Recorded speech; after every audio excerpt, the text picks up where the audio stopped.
చెప్పాలంటే ఈ పరీక్షను మీరు తీసుకోవాలండి. ఈ విశ్వాసపు పరీక్షను మీరు తీసుకోవాలండి. నిజంగా మీరు ఏం నమ్ముతున్నారు మొదటిది. రెండోది, మీరు ఎటువంటి జీవితాన్ని జీవిస్తున్నారు, మీ జీవిత విధానం ఏంటి.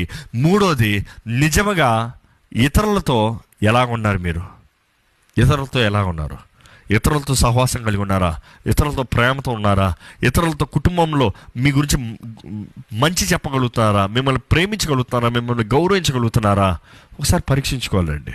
ఈరోజు మిమ్మల్ని మీరు అడగాలండి, ఏంటి మీరు నమ్మేది, ఏంటి మీరు విశ్వసించేది. దేవునితో చెప్పండి, మీరు ఏం విశ్వసిస్తారో చెప్పండి. దేవుడు ఎరుగున్నాడు. మీరు నోటి మాట వస్తానికి ముందు మీ తలంపులు ఆయన ఎరుగున్నాడండి. నిజముగా దేవుడు మిమ్మల్ని ఎరుగున్నాడు మీరు నమ్మితే మీరు నిజం సత్యాన్ని మాట్లాడతారు.